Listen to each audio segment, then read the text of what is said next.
We're live. Good morning. Good morning, everybody. It's earlier than it usually is when we do this. Welcome, everyone. Welcome to this week's Come Follow Me lesson for the Mormon News Report podcast. My name is Jenny Noonan. I am in Salt Lake City, Utah, and I'm joined here by my husband, John Dye. Say hello, John Dye. Hey, everyone. How are you? Good morning today. Again, this may be a surprise to many people. Did we even announce that we were doing this earlier today? We did not. Oops. And that's okay. That's okay. Yeah. That's okay. We, this morning, we've got a couple of things going on. One, we want to acknowledge my co-host, Brent Malone in Detroit, is not with us right now. He's getting ready for their home church that they do.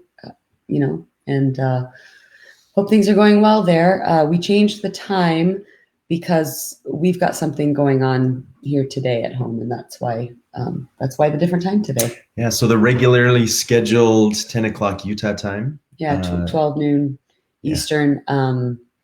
If you're joining at the regular time, I'm sorry, you're finding this video that was recorded earlier. We're starting a little earlier because we've got to end earlier because we've got something happening today. So thanks, everyone, for being with us. The lesson this week for Come Follow Me is, let's see, it's Alma chapters, I don't have it right in front of me, but it's 8 through 14, right? 8 through 12. Oh, 8 through 12. Okay. 8 through 12. And the lesson is Jesus Christ will come to redeem his people. So these chapters, to me, have a lot to do with missionary work, and exactly as it says, redemption. Go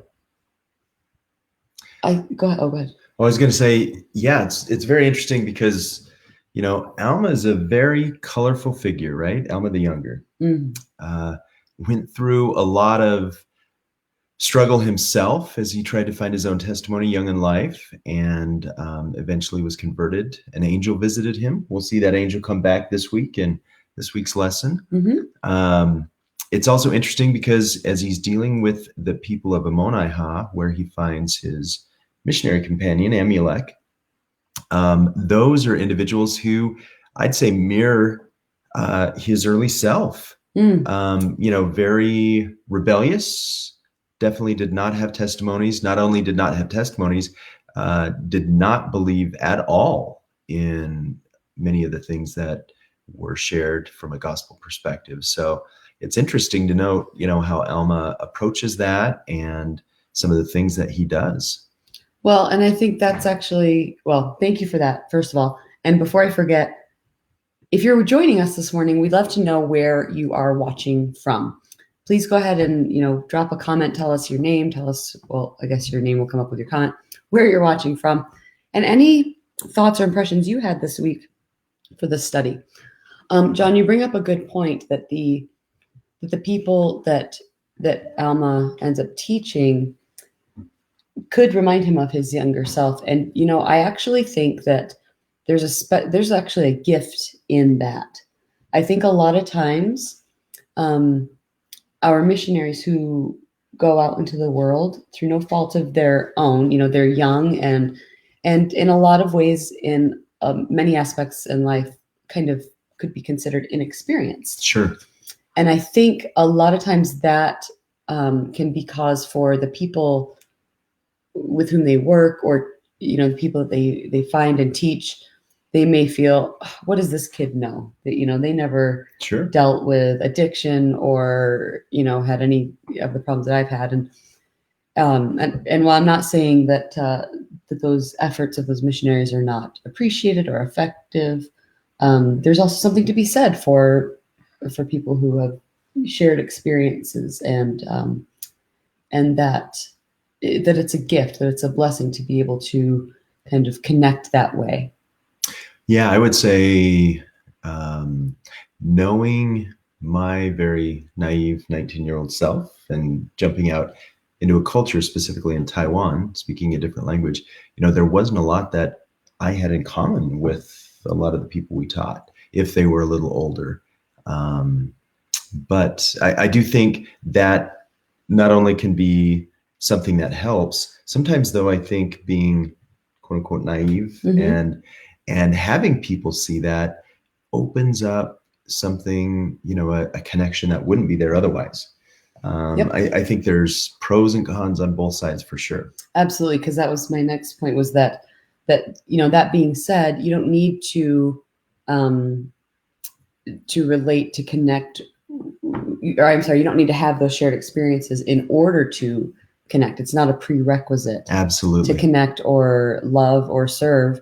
And you know what, I would have to, knowing what I do know, it may be kind of a refreshing thing to have, if there's someone who's dealt with and had a hard life and dealt with some heavy things, to have new missionaries come in and see them for who they are instead of what they've done, because that can be a thing. So absolutely. Let's go ahead and turn to the lesson. In Alma 8, it can be difficult to share the gospel and even feel like sharing the gospel when we are rejected in doing so, or when we feel like we have. Well, let me add one other thing, if I can, sure, which is great, which is tying exactly into what you're saying. So after he finished in Gideon, here at the beginning, the city of Gideon, which was named after Gideon, he went to Melech, and these guys were just awesome. And so they accepted his word. Basically, he did what he had to do, and that finished quite well. Notice that there's not a lot of discussion about Melech because of how good it was. Notice that Mormon, the record keeper, is obviously just highlighting on the places where people need to change. So here it is in Melech. We get 1-2 verses talking about that. Now, when he does that, he goes back home for a little bit, and he basically rests a little bit, and he went into Ammonihah. Now, Ammonihah is crazy, and maybe this is where you can take over, but Ammonihah is where he meets Almelech eventually. But man, this is a tough spot. This is a tough spot. Yes. Well, you can keep going if you want. Excuse me. So yes, it is a tough spot, and Alma persists. He keeps going. The people there, like you mentioned, maybe Alma could relate with them and understand kind of where they were coming from because of the things that they were doing. They had hardened their hearts. And, down in, excuse me, in verse 11, it says, we know who you are, and we know, you're basically your calling. We know what you do. We know that thou art high priest over the church, which thou hast established in many parts of the land, according to your tradition. And we are not of thy church, and we do not believe in such foolish traditions, which is very like, thanks. I know who you are. Not interested. Yep. I don't believe that. Yep, exactly. We know who you are. We know that you gave up the judgment seat. Basically, he was basically the first chief judge, which he conceded to Nephi so he could go out and work with people and basically do missionary work. One thing too, I think in verse 10 that is very interesting here in pink that I've put, Alma labored much in spirit, wrestling with God in mighty prayer, because Ammonihah, they did reject his words. Now, we see this a lot. Enos did the same thing, and he had great results. Now, what we're going to find with Ammonihah, spoiler alert, is these guys do not respond the same way. And eventually, when Christ comes about 82 years later, they are just rocked. I mean, the whole city is destroyed. So basically, 1 to 1.5 generations later, everyone is killed in Ammonihah. That still remains there. So he's doing what he can, laboring much in spirit, wrestling with God in mighty prayer. But there are, this doesn't end up the way that he would have preferred. However, some good things come out of Ammonihah. He gets kicked out, or basically he leaves. I think it's interesting too, because not only, just real quick, did they say, we know who you are, we're not into it. And then also they go on to say, like, and we know that because we don't believe it, that you don't have any power over us. Yeah. You don't have any say. It's like, you're not the boss of us. Exactly. And I was like, yikes. Like, just twist that knife. Well, exactly. That's exactly what they're saying. It's like, if you were chief judge, we'd have to listen to you because that's the laws of the land. Right. Laws of the church, separation of church and state, they saw it here as well. And they thought, this is like President Nelson going in and telling people what to do. And they'd say, that doesn't matter. Yeah, who are you? Yeah. Yeah.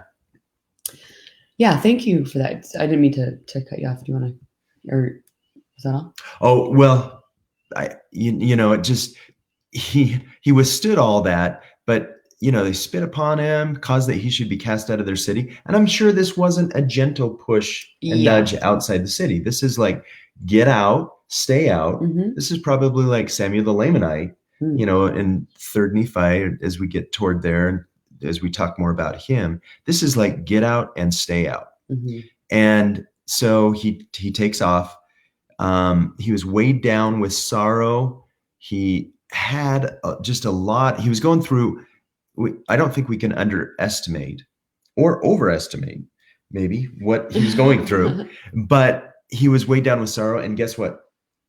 Here comes the angel. Yeah. So in verse 15, and this is where, when we talk about being discouraged in any missionary work efforts that we do, this is a verse that perhaps where we can find some comfort. Alma chapter 8 verse 15 reads, "Blessed art thou, Alma. Therefore lift up thy head and rejoice, for thou hast great cause to rejoice. For thou hast been faithful in keeping the commandments of God from the time which thou receivest thy first message from him. Behold, I am he that delivered it unto you." And I mean, how would you find comfort in that, in reading that, if maybe you were finding some discouragement? For me, I would say that that it's encouraging to hear and understand that even being faithful, even having faith in and of itself, is a blessing. Oh, absolutely. I think that's very right. I think one other thing that is extremely interesting in this point, same angel. Mm-hmm.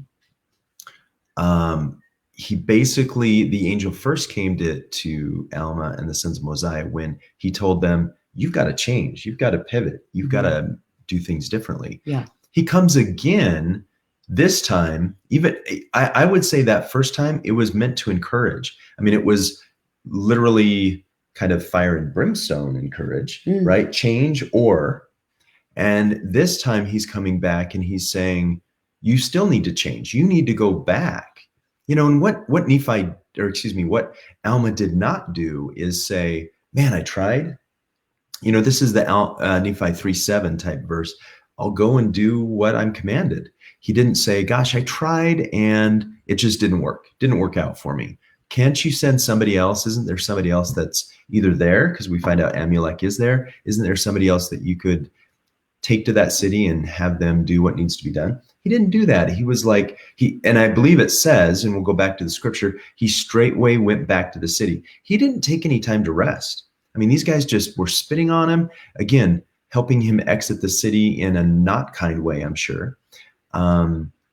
He just takes off. But so the angel comes back to Alma and, I think encourages him to change, this time not for himself so much, although he did have to change maybe his attitude after he gets spit on, but really for the city, right? Yeah. He wanted to make sure that the people of the city of Ammonihah had been given a chance. And he knew quite honestly that Alma and Amulek had to find one another. Yes. And we find that the angel visited Amulek as well. Right. And the verse you were referring to before is verse 18, or what you said is it could be found in verse 18. It came to pass after Alma had received the message from the angel of the Lord, he returned speedily to the land of Ammonihah, and he went in a different way. So he entered from the south the second time. And Can I spend one moment there too? You sure may. I'm sorry, I'm talking so much. Please, I like it. He entered in through a different way. Doesn't that show us sometimes when we try missionary work and it doesn't work, it may be because of us and our method. Mm-hmm. This is talking literally, not figuratively, at least in this verse, but sometimes when we try things, it doesn't work. What do we learn? Some people, if you go in through the front door with missionary work, it'll work. Others, you have to go in through the back way, the south side of the city. Mm-hmm. Thanks. Yeah. I just want to share this. This is from Elder Holland, actually, about being courageous. He said this to give encouragement to those who are mistreated for sharing or defending the gospel, and this was in 2014, I believe. Yeah, the cost and blessings of discipleship. If you haven't already, you'll one day find yourself called upon to defend your faith simply because you are a member of the Church of Jesus Christ of Latter-day Saints. Such moments will require both courage and courtesy on your part. You may wonder if it is worth it to take a courageous moral stand in high school or to go on a mission only to have your most cherished beliefs reviled, or to strive against much in society that sometimes ridicules a life of religious devotion. Yes, it is worth it. Friends, especially my young friends, take heart. Pure Christ-like love flowing from true righteousness can change the world. Be strong. Live the gospel faithfully, even if others around you don't live it at all.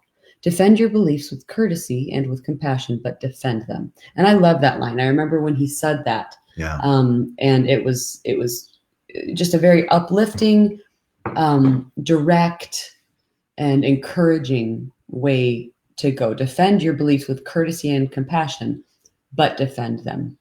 I just want to address some comments here and say hello, Barbara, Dave, Eduardo, Jen. Hello, everyone. Barbara asks, good morning from Orem. Have we changed to a new time? Excellent question. Just today. We had something come up. We've got something going on later today at the normal time. Normally, we do this lesson, this discussion at 10 a.m. Mountain Daylight Time, which is 12 noon Eastern, and also typically Brant Malone, my co-host in Detroit, Michigan, is joining us. Both those things are not happening today. Today it's John and me in Salt Lake City, and we are meeting early and actually may be cut a little short, depending, because we've got something starting very soon. Dave says, good morning from Washington, D.C. It is so amazing that when I'm weighed down, the Lord prepares an Amulek to buoy me up and provide support at just the right time. You're right, Dave. I mean, we've been kind of discussing Amulek as Alma's mission companion, but you're right. It's also that he was an answer to Alma's prayers. And, Absolutely. And often we find that our prayers are answered through other people. And that's one reason why it's important to be in tune with the Spirit, so that we can put ourselves in a position to be an answer to prayers for someone else and bless their lives. Right? Absolutely. Absolutely. I do want to talk about the importance of, it's interesting. So our daughter served a mission in Canada, and she just returned home last December, and they partway through her mission, she got a new mission president who kind of refocused the work that the full-time missionaries were doing, in that the missionaries were encouraged to work with the church members. Alma, the story of Alma and Amulek demonstrates the importance of members' efforts in missionary work. So, and of course, there's always the funny story in Provo at the Missionary Training Center across the street. There's a huge field that is also right in front of the Provo Temple, and that field is owned by the MTC, and that's for missionaries on their recreation days, Right. To go, P-Day? yes, and to have fun and get some exercise when it's appropriate. And it's always told they had a problem for a while with just anyone going there to use it as kind of a park, and so there was a sign posted that said for missionary use only, and then someone else went up and put another sign under it that said every member a missionary. Oh, got it. Womp womp. Every member a missionary. The relationship between local members and full-time missionaries. If we look at Alma chapter 10, verses 1 through 12, I'll give you a minute to go there. Alma 10, 1 through 12. Or we can go back a minute because we were talking about Alma going back into the city. And when he did, basically he came across Amulek, yeah. And he's like, hey, I'm hungry. Yeah. He's kind of this transient guy coming in, probably. Yeah. So yeah, if we go back to Alma 8, I jumped ahead Here there. it is, when he got to the city, he was hungry. So he went to a man. He said, I'm a servant of God, and give me something to eat. And the man said, yeah, I know who you are. I'm a Nephite. I know you're a prophet. I know what's happened to you. So please, I'd be honored. Come to my house and I'll give you some food. And that's where they start to. That's where they over a good meal, right? Started to happen. Yep. Yeah. Yep. So, and then he introduces himself and says, I'm a high priest. After that happens, Alma says to Amulek, I'm a high priest over the church throughout the land. I've been called to preach the word. I've been called to do this missionary work. I came before and they wouldn't have anything to do with me. So, and then I got kicked out. But he said, thank you so much for helping me, because I've not had luck otherwise in this city. And so he hung out with him. He, stayed with him. Yeah. Many days, it yes, says. A long time. Who knows what that means? I mean, it still shows 82 BC in the chapter headings for 8 and 9. So it wasn't a year, but chances are he needed to rest and recoup, right? Yes. Yeah. I mean, he had been through a lot. Who knows what it means when they actually did, kick him out, like get out and stay out. If he mentions that he had been fasting, and that, contributed to his physical weakness, his hunger. Sure. For sure. But yeah, you're right. Maybe he had wounds or injuries or something, but either way, it was something where that's how they got to know each other. Yeah. Good morning. Watching from the Philippines. Hello. Glad that you're here. So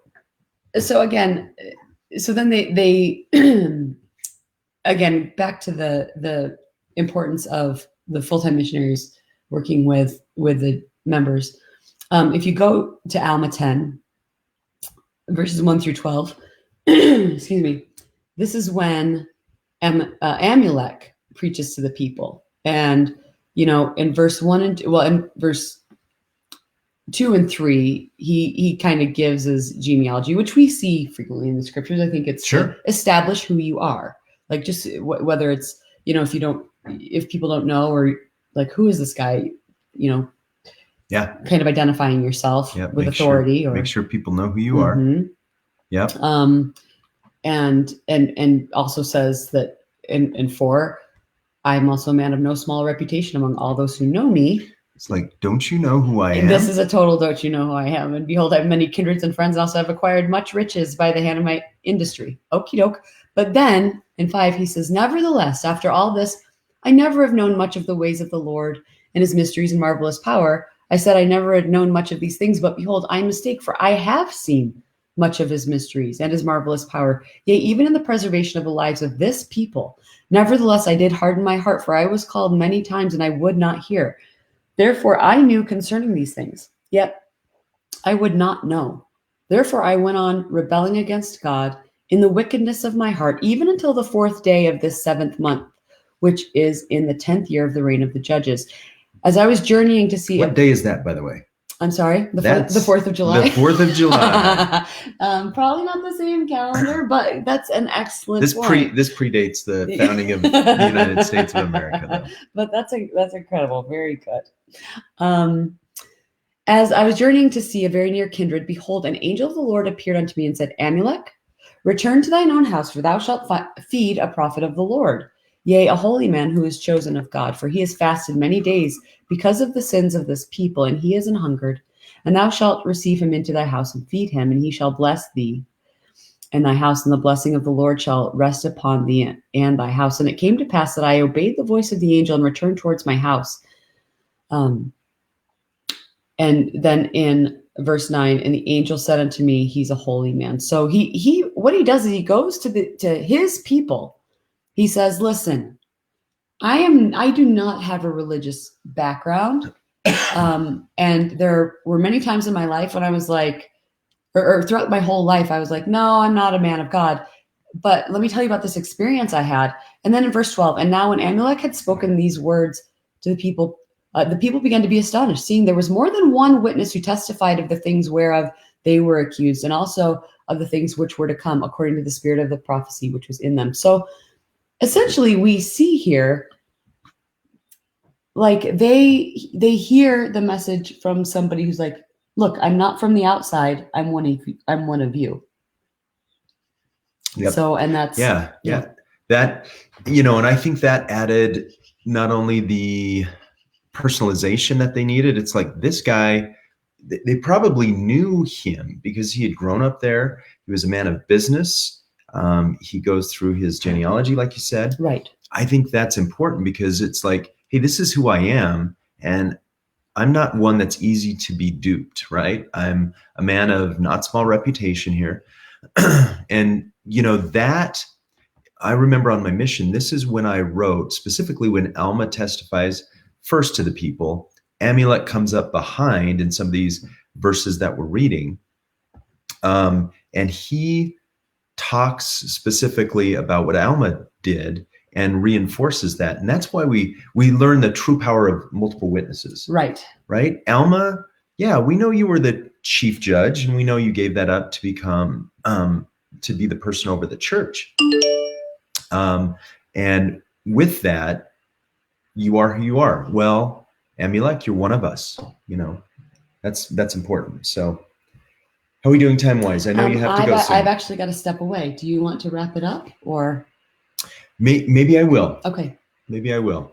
So guys, there's just a few more chapters. Maybe we'll stay there. Bye, Jenny. Thanks, everyone. Real quick, I'm going to have John wrap up while I do this, and I've got to step away. But don't forget about next week's lesson. Thank you. Now it's Father's Day. Maybe. Oh. Yeah, we'll have to see. We'll talk to Brent. Yeah, we'll talk to Brent. We'll let you know. But yeah. All right, guys. We'll finish this thing up a little bit. Talk to you about some of the other things that are happening. So again, Alma 10, you'll notice here that the video that was playing, that's Zeezrom. And we'll spend a little bit more time there as we talk about Zeezrom. But in essence, they just start talking to the people, testifying to the people, doing some things that, excuse me, help them understand the importance of believing and doing all that needs to happen there. So again, we're in chapter 10, and this is when they start talking about unrighteous lawyers and judges lay the foundation for the destruction of the people. And that's pretty important because, again, Zeezrom is one man that came out. He was one of the chief among them, and he began to accuse Amulek and Alma of some things that they were doing wrong in his eyes. And of course, his desire was to get gain. They talk about lawyers and poor lawyers. They can't, jokes are made about them. Even in the Book of Mormon, we revile against some of the stuff that they try to do because oftentimes they will try to utilize the law to get personal gain. And again, we start seeing this with Zeezrom specifically. So as we go into chapter 11, this is where the Nephite monetary system is set forth, and I'll let you read through that because as we talk about all the different things and what they equal, and it's double this and half of that. That's important for you guys to understand if you're interested in what was offered by Zeezrom, because that's where he offered him a lot of money to deny Christ, basically, is where that ends up. But we won't spend a lot of time there. But then Zeezrom started to question Amulek, and he said, I will give you 6 onties of silver. if thou wilt deny the existence of a supreme being. Again, that is not a little money. That's a lot of money. And even though Amulek had a lot of money, that was a lot of money. And basically, Amulek goes against him and calls him a child of hell and does some things that most people wouldn't find too complimentary.